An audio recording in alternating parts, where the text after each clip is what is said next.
दिवाळी सरली, आपण शेतकऱ्यांनी काळी दिवाळी साजरी केली. आपण अमरावती जिल्ह्यामध्ये राहतो आणि अमरावती जिल्ह्याची संस्कृती अमरावती जिल्ह्यामध्ये एका विशिष्ट पद्धतीनं या ठिकाणी राजकारण आपण करतो. आतापर्यंत करत होतो, पण मागच्या या 10 वर्षांमध्ये काही विचित्र लोक या राजकारणामध्ये आलेले आहेत आणि त्यांनी अमरावतीचं नाव अतिशय खराब केलेलं आहे. एकदम हलकटपणाची वागणूक त्या ठिकाणी ते देतात. मलाही हा अनुभव ह्या दिवाळीच्या दरम्यान आला. हा माझा कार्यकर्ता आहे. मी इथे नव्हती आणि त्यावेळेला एक पाकिट आणले आले हे पाकिट माझ्या घरी देण्यात आलं आणि असं सांगण्यात आलं की जरा आम्हाला फोटो काढायचा आहे आणि यशोमती ताईंच्या घरी आम्ही किराणाचं पाकिट दिलं. हे जे चित्रविचित्र लोक आहे, नवरा कुठे बायको कुठे, कधी सत्तेमध्ये, कधी आमच्या सपोर्टनी, कधी भाजपच्या सपोर्टनी, कधी कोणाच्या सपोर्टनी काय काय राजकारण करत असतात. त्याने मला ही 100 रुपयाची साडी पाठवली फुलकटासारखी. हे पाठवला. हे काय आहे? हा पोहा आहे. हे मुरमुऱ्याचे पाकिट आहेत 2. हा डब्बा मोठा दिसला पाहिजे म्हणून 2 मुरमुऱ्याचे पाकिट आहे. याच्यामध्ये हे सोयाबीन पाठवलाय. हे बिस्किट. हे मला असं वाटतं हे शाळांमध्ये जे काही वाटप होतं ना, त्या शाळांमध्ये त्याचं हे तेल पण त्याचंच वाटलं जातं. शाळांमध्ये जे काही अन्न वाटप होतं ते आहे. साखरेचं एक पुडा आहे, एक कायचा आहे, मिठाचा आहे बहुतेक हा पुडा.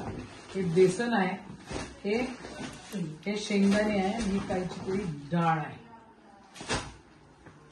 परत जर असं केलं ना तर तुम्हाला चांगलं उत्तर मिळेल. माझ्या बापदादांनी कधी बारदाना चोरला नाही.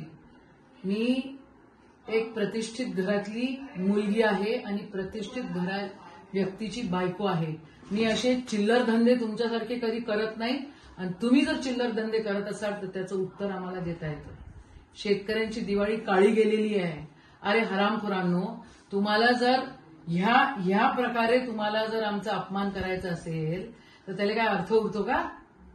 तुम्हाला जर काय किराणा द्यायचा असेल, काय करायचं असेल तर शेतकऱ्यांच्या घरी जे त्यांचे पैसे दिलेले नाहीयेत ते द्या ना तुम्ही. हे काय लावलेलं आहे भानगडी? आणि हे भैया आणि हे भाभी अवकातीत राहायचं.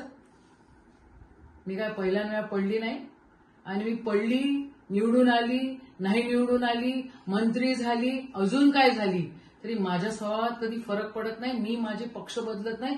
मी सरड्यासारखे रंगही बदलत नाही. तुम्ही तुमच्या अवकातीत राहा एवढं तुम्हाला बोलते. आणि परत पुन्हा कधी ही अशी भानगड जर केली तुम्ही तर तुम्हाला असं उत्तर देईन ना की मग याद राखा. अमरावती जिल्ह्यामध्ये भाऊसाहेब पंजाबराव देशमुखांचा हा जिल्हा आहे. राष्ट्रसंत तुकडोजी महाराजांचा हा जिल्हा आहे. हा गाडगेबाबांचा जिल्हा आहे.